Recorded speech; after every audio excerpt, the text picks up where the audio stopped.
এবারের প্রতিযোগী হিসাবে মঞ্চে ডেকে নিচ্ছি সিলেটের প্রতিযোগী হাফেজ আবু তালহাকে। এসো কোরআনের আঙিনা, এসো শান্তির মোহনা। আসসালামু আলাইকুম ওয়া রাহমাতুল্লাহি ওয়া বারাকাতুহু। ওয়ালাইকুম আসসালাম ওয়া রাহমাতুল্লাহি ওয়া বারাকাতুহু। আউযু বিল্লাহি মিনাশ শাইতানির রাজীম। বিসমিল্লাহির রহমানির রহিম। হুয়া ইউহয়ী ওয়া ইউমীতু ওয়া ইলাইহি তুরজাউন। أعوذ بالله من الشيطان الرجيم.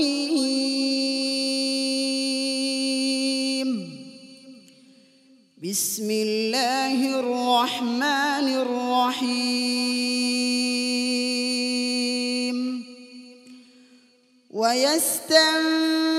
ويستنبئونك أحق هو قل إي وربي إنه لحق وما أنتم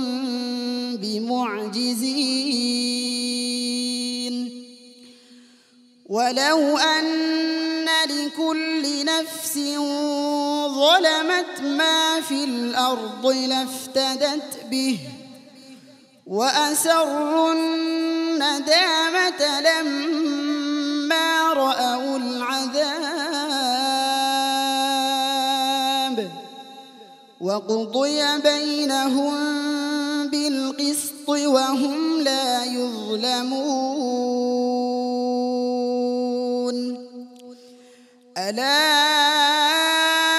إن لله ما في السماوات والأرض ألا إن وعد الله حق ولكن أكثرهم لا يعلمون هو يحيي ويميت وإليه ترجعون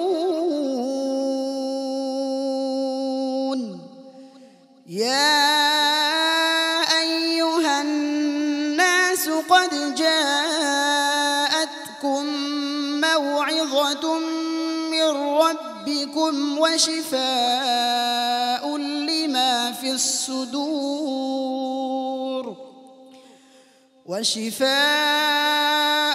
لما في الصدور وهدى ورحمة للمؤمنين قل بفضل الله وبرحمته فبذلك فليفرحوا هو خير مما يجمعون حسبك صدق الله العظيم মাশাআল্লাহ, চমৎকার চমৎকার কণ্ঠে তিলাওয়াত করছিল সম্মানিত বিচারক হাফেজ মাওলানা আবু ইউসুফ। তেলাওয়াতের ব্যাপারে ওস্তাদ যেটা মন্তব্য করবে, আমি পুরো মজাটা তোমার পাইনি। তারপর আলহামদুলিল্লাহ যতটুকু করেছো, তবে আর একটু চেষ্টা করবে, আরো বেশি প্রস্তুতি নিতে হবে। ঠিক আছে বাবা, ইনশাআল্লাহ।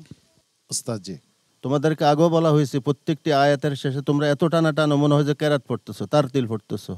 3 আলিফ না তো শুধু 4 আলিফ 5 আলিফও হয়ে যায় কোনো কোনো ক্ষেত্রে। এগুলির থেকে খুব সতর্ক থাকতে হবে। এত টানাটানি কেন?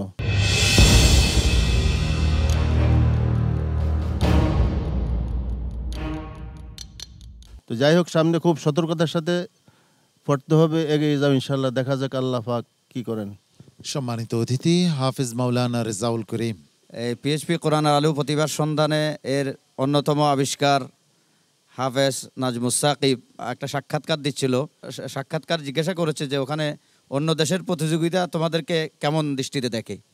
তো হাফেজ নাজমুস সাকিব মন্তব্য করেছেন যে আমরা যখন বিদেশে কোথাও প্রতিযোগিতায় যাই তখন সারা পৃথিবীর সব দেশের ছেলেরা দেখে যে বাংলাদেশি ছাত্ররা আসছে কিনা। বাংলাদেশি ছাত্ররা আসলে তারা কিন্তু প্রথম স্থান দ্বিতীয় স্থান অধিকার করার সেই স্বপ্ন তাদের ভঙ্গ হয়ে যায়। তো আজকে বুঝতে পারলাম এটার কারণ কি। এটার কারণ হলো এখানে যে সূক্ষ্ম সূক্ষ্ম ভুলগুলো এবং সূক্ষ্ম সূক্ষ্ম সংশোধনীগুলো বিশ্বজয়ী হোফাজে কেরাম আসাদে কেরাম দিচ্ছেন, এগুলো যদি তোমরা খেয়াল করো তাহলে ইনশাআল্লাহ এর ধারা অব্যাহত থাকবে এবং সারা পৃথিবীর কোনো দেশের হাফেজদের সাহস হবে না যে বাংলাদেশি হাফেজদের সামনে দাঁড়াতে। আল্লাহ কবুল করুক, আমিন। হাফিজ আবু তালহা, তোমার জন্য অনেক অনেক শুভকামনা এবং দোয়া রইল। আসসালামু আলাইকুম ওয়া রাহমাতুল্লাহি ওয়া বারাকাতুহু। এ পথে আমাদের আহ্বান, জীবনকে করো মহিয়া, পিএইচপি কোরআনের আলো।